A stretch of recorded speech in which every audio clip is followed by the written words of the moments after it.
এ যেন শুধু বাংলাদেশ নয়, পুরো বিশ্বেই প্রধান উপদেষ্টা এবং নোবেল বিজয়ী ডক্টর ইউনূসের জয় জয়কার।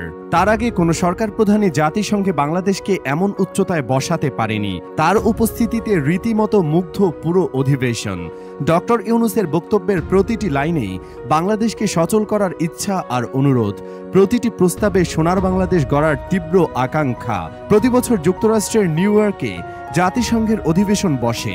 সদস্য দেশগুলোর অংশগ্রহণে অধিবেশনে প্রধান কেন্দ্রবিন্দু হন জাতিসংঘের মহাসচিব ও যুক্তরাষ্ট্রের প্রেসিডেন্ট। সদস্য দেশ হিসেবে বাংলাদেশ পেছনেই পড়ে থাকে। রেওয়াজ অনুযায়ী বাংলাদেশের প্রধানমন্ত্রী নির্ধারিত সময়ে ভাষণ দেন, অতঃপর কিছু নেতার সঙ্গে সাইডলাইনে বৈঠক করেন। জাতিসংঘে গত 50 বছর ধরে এটাই চলে আসছে, কিন্তু এবার জাতিসংঘের ৭৯তম অধিবেশনে পাল্টে গেছে দৃশ্যপট।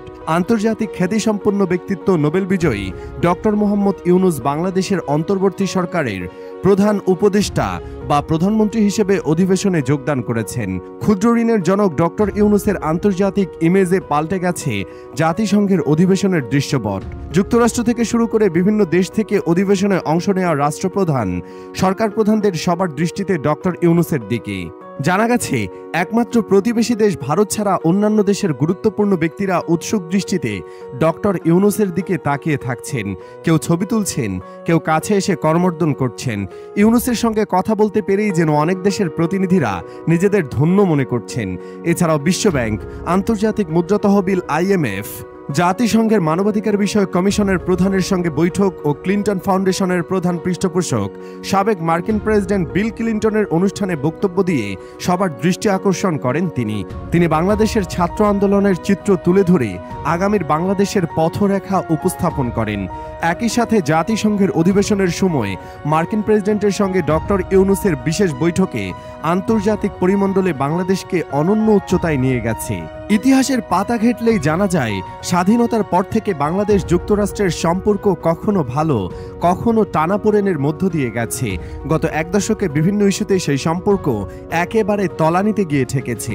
মূলত আওয়ামী লীগ সরকারের দুঃশাসন, গণতান্ত্রিক চর্চার অভাব, মানবাধিকার লঙ্ঘন, সুশাসন প্রতিষ্ঠায় চরম ব্যর্থতা, যুক্তরাষ্ট্রকে নিয়ে হাসিনা ও মন্ত্রীদের তুচ্ছ-তাচ্ছিল্য উক্তি ও কটাক্ষ, ঢাকায় নিযুক্ত মার্কিন রাষ্ট্রদূতের উপর হামলা থেকে শুরু করে নানাভাবে অপদস্থ করার চেষ্টা দেশটিকে বাংলাদেশ থেকে একটু একটু করে দূরে নিয়ে গেছে।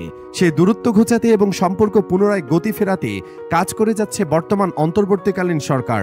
বিশেষ করে এই সরকারের প্রধান উপদেষ্টা নোবেল বিজয়ী ডক্টর মোহাম্মদ ইউনূসের ঐকান্তিক প্রচেষ্টায় দেশ দুটির মধ্যে সম্পর্কের নতুন মাত্রা যোগ হয়েছে, যার বাস্তব রূপ দেখা মিলেছে জাতিসংঘ সাধারণ পরিষদের ৭৯তম অধিবেশনে দেশ দুটির সরকার প্রধানের মধ্যে অনুষ্ঠিত দ্বিপক্ষীয় বৈঠকের মধ্য দিয়ে। বিষয়টি অত্যন্ত বিরল বলে মন্তব্য করেছেন কেউ কেউ। কূটনৈতিক বিশ্লেষকরা বলছেন, জাতিসংঘের সাধারণ অধিবেশনের ফাঁকে যুক্তরাষ্ট্রের প্রেসিডেন্টের সঙ্গে কোনো দেশের শীর্ষ নেতার দ্বিপক্ষীয় বৈঠকের তেমন নজির নেই, যেটি হয়েছে বাংলাদেশের সরকারের প্রধান উপদেষ্টা ডক্টর মোহাম্মদ ইউনূসের সঙ্গে। এদিন মার্কিন প্রেসিডেন্ট জো বাইডেন বাংলাদেশের অন্তর্বর্তী সরকারের প্রধান উপদেষ্টা ডক্টর মোহাম্মদ ইউনূসকে কাছে পেয়ে বুকে টেনে নেন। পরম মমতায় একজন ভাই যেমন আরেক ভাইকে বুকে টেনে নেয়, যুক্তরাষ্ট্রের প্রেসিডেন্ট বাইডেন ঠিক তেমনি ডক্টর ইউনূসকে বুকে টেনে নিয়েছেন। হাতে হাত রেখে বলেছেন, বাংলাদেশ সংস্কারের যে লক্ষ্য নোবেল বিজয়ী অর্থনীতিবিদ ঠিক করেছেন, তাকে বাস্তবে রূপ দিতে সব ধরনের সহযোগিতা করবে হোয়াইট হাউস।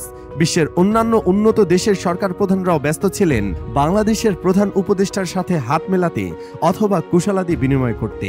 গোটা অধিবেশনে স্পটলাইট ছিল মূলত ডক্টর ইউনূসের উপরে, যেখানে বাংলাদেশ নামক পৃথিবীর একটি ক্ষুদ্র রাষ্ট্র একজনের কারণে উঠে গেছে অনন্য এক উচ্চতায়। স্বাধীনতার পরে বিশ্বের দরবারে এমন উজ্জ্বল বাংলাদেশ জাতিসংঘে কেউ দেখেনি, যেটা সম্ভব হয়েছে একজন ডক্টর ইউনূসের কারণেই।